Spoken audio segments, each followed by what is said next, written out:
a setting in which you are learning about world building. Because one of your temptations will be to put all of that world building into your story.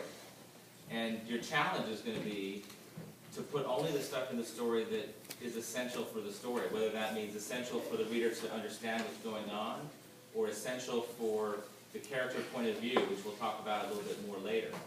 Because every character is going to be different. Every character that you create is going to have a slightly different view of the world, and they're going to observe things slightly differently. And you might have other things happen, like point of view is inconsistent, which is to say you're not inhabiting your character or viewpoint characters consistently enough. You're kind of drawing back, and you're letting the author, or you're letting the author, or letting the world itself, what you know again from the world building, kind of take over instead of inhabiting that character. So those are some of the kinds of shapes of stories and some of the ways you can approach what happens in a story. But what do you think are the elements of story? And I've given you some clues with these 6 images, which depict 6 of what I think are the seven elements, although you can go back and forth and debate this too. So anyone want to tell me what they think the elements of story are? Who's hand raised? Got conflict. Conflict? Yeah, conflict, or I call it actually like events, action, conflict. Something's happening. There's something happening, even if it's just happening inside the character's head. They're discrete things that are happening, probably usually in scenes. Character. Yeah. You have somebody, even if he's an alien space jelly from some other planet. Yeah, I was going to say, yeah. So, but you have some kind of point of view. You have something that is the story of, that is the viewpoint character. Setting. Setting, yes. Takes place somewhere, even if it just takes place in an empty white room, and it's about this character who's in this white room and can't get out. Yes. Resolution, or more like a goal or something of some sort. Well, that would be a part of the story. That would be part of the plot, or the actions in a way. Would be one type of event. Perspective? Perspective, point of view, yes. Yeah. And Conflict? conflict? Well, that would go under the events and action, yes.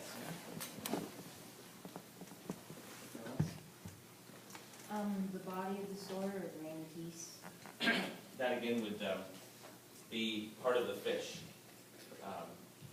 But in terms of the elements, in terms of what you can break a story down into. So we've got characters, we've got events, we've got setting, we've got point of view.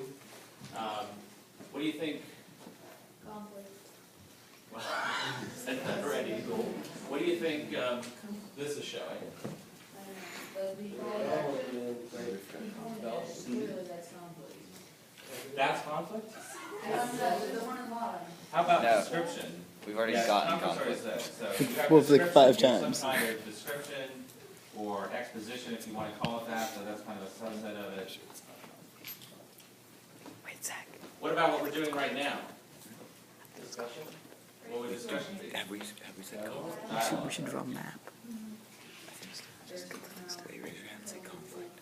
Yeah, 1, 2, 3, 5, 6. And this one's actually kind of hard, but this is supposed to represent style. If we all gave you the same elements of the stories that came out would be completely different because of your own individual styles. So dialogue is the one that's missing. Dialogue is the one that's missing. I don't want to make it too easy for you. So events, action, characterization, setting, point of view, description, dialogue, style. Now, does every story have dialogue? No. Okay. Do you think dialogue is as important as characterization? Do these exist on the same level of hierarchy, do you think, really? They don't really. But they are parts that you can kind of separate out and say, these are things that go into a story, and you tend to find them in every story. What about Style, of conflict? course, is the way words are put together. And again, it varies for every single writer. But let's go through. So, characterization, the people are aliens, a talking hamster. Point of view is the particular hamster that you're using as your main character. Setting, where the hamster story takes place, which is the world building that you've been doing, basically. Events, something happening. Plot, which we've already kind of looked at in the story shapes. You have dialogue, what the hamster says to Fred, and what Fred says to the hamster. Description, what the hamster looks like. And style, the words used to create the story. Now, these, again, don't exist at the same levels of hierarchy. And what I wanted to do is show you how every one of these pertains to, for example, characterization. Just to give you an idea of how these are not separate, that when you're writing your story, they all kind of intermesh. So let's start with actually an example of characterization. One of the things I have in Wonderbook is the classic protagonist and antagonist. Do you know what a protagonist is? Okay, this is more or less, quote-unquote, the hero. And the antagonist is more or less the villain, although in most good stories there's some shading of that because you're inhabiting the character to a point where the reader understands the character's motivations enough that you just don't see them as kind of like, black and white. And to show that, here you'll see that the purest distillation of hero and a villain, they're both psychics. Because if you go too far in one direction or the other, in a sense, that person is not, not functioning with the full deck. But when you get past talking about character this directly, you can find other ways in which character interacts with other elements. For example, this is Joseph Campbell's monomyth, which was an influence on the structure of Star Wars, among others, portrayed as the journey of a Mexican wrestler in Wonderbook. And basically, what you have here is the meshing of character and plot. Because really what this is it's the journey of a character. And it's giving you all the plot points along the way. And we don't have time to get into this, because this could be an hour by itself, but you can certainly Google this online. And one reason we did it as a Mexican wrestler here is because one of the complaints about Joseph Campbell's monomyth is that it's not the most feminist of storylines, and it's also not the most diverse of storylines. It's very much kind of a Western civilization kind of thing. But it is something that you should look into because it gives you a ready-made story.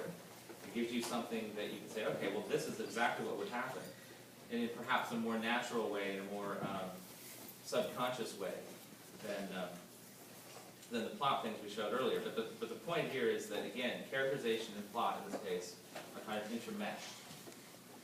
And then when it comes to story building, world building, I think you already know this part of it. Worldview versus story view. Any character that you do the point of view of, you're going to have a different view of that world. So, for example, here, this is supposed to be an antagonist, and this is a protagonist. They're looking at the same city, but they're seeing different parts of it. And they have different friends in the city and allies and different enemies.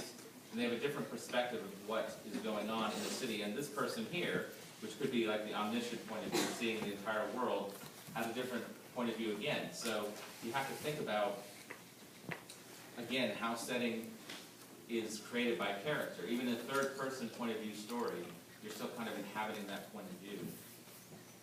Dialogue, too. Dialogue is an expression of characterization. Is the person who says, "Stop, stop, stole my money," the same as, "Halt, sir, thou hast taken coin"? "That man pilfered my cash, stop." So those are different people, very different people, and how someone says something reflects a lot about where they came from, what their upbringing is, and a lot more than that, and how, I guess, informal they are. And of course, if you're a surrealist, you might wind up with dialogue that's a little bit more out there. Excuse me.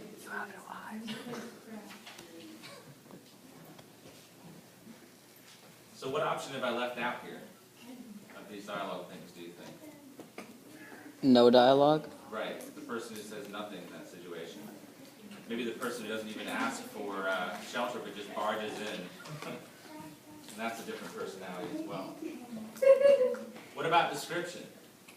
You'd think description might be kind of inert, but it really isn't. Now here's a disembodied cat head reacting to 3 different ways of describing a character. One of which kind of like described, I guess, their legs and their head first. And one that described their hand and then their head and then something else. And one that more or less went from head to toe or toe to head. And the point here is that when you do descriptions, there's, in addition to the link to characterization, you also should think about the progression of it, because the reader is not seeing an image, like, you know, a picture of someone. They're reading words. So if you describe someone's eyes and nose, and then their knees, and then go back up to their lips or something, that's actually going to be very disconcerting for the reader. Now, what would you describe first about this character if the character was spurting blood? You'd probably do that first. So if your viewpoint character encounters someone who's spurting blood, chances are your viewpoint character isn't going to describe what the person's wearing and what their eye color is before they say, "Oh, and he's spurting blood." It may seem like a very simple thing, but there are more subtle variations of that you need to think about. Now, what if he's wearing a hat? Is the hat the first thing that's going to be noticed? Maybe. Yeah. Now, what if he's wearing a hat and your viewpoint character is a hat maker? Maybe he's going to focus on the hat above all else. Who